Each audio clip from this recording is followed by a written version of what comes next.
তো গাইস আজ একটা বউ নেই বলে আমাকে এত কষ্ট করতে হচ্ছে। তো তোমরা আমার যদি এই মনের কষ্টটা একটু শুনে গেতে খুব ভালো হতো। আজকে সকালে যখন ঘুম থেকে উঠে বাইরেটাই দেখি, তখন তো আমার মনে হলো এখন সকালই হয়নি।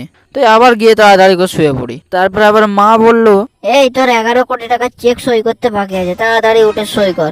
যা এই সব ঘুমানোর সময়তেই এত ডিস্টার্ব। তারপর আমার তো আবার মনে হলো আমি একটা বিজনেসম্যান, আমার উপরে তো চাপ থাকবেই না। তাই তাড়াতাড়ি করে উঠে এই এত চেক আমি সই করতে লেগে গেলাম। তো গাইস আমার ভাগ্যটা এতই খারাপ যে একটা বউ না হলে নেই, তা বলে একটা গার্লফ্রেন্ডও থাকবে না যে যাকে দিয়ে আমি এই চেক গুলো সই করাবো। তো গাইস আমি তো চেক সই করতে করতে পুরো মঙ্গল গ্রহতেই চলে গেছিলাম, যে আমার একটুকু খেয়াল নেই। চেক সই করতে করতে সকাল থেকে সন্ধ্যেও হয়ে গেছে আর ব্রেকফাস্টটাও করা হয়নি। তাই আমাদের বাড়ির পাশে সুপার মার্কেটটাই গিয়ে দুটো সেমোয়ের প্যাকেট কিনে নিয়ে চলে আসি।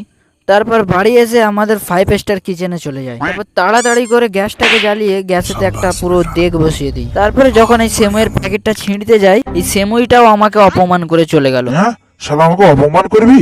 তোদের গরম পানিতে চুবিয়েই মেরে দেবো, যা। তারপরে সেমুইতে বিরিয়ানির মশলাগুলো তাড়াতাড়ি করে দিয়ে একটা বড় খুন্তিতে একটু নাড়তে লেগে যায়।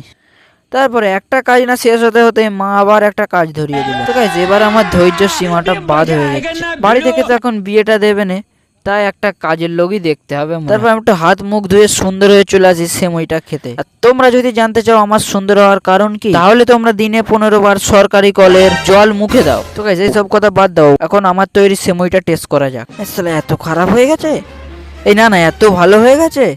তো গাইস আমার সেমুই খেয়ে তো আমাকে যা মনে হচ্ছে আমাকে একটা 9 স্টার রেস্টুরেন্টের চাকরি পাওয়া উচিত।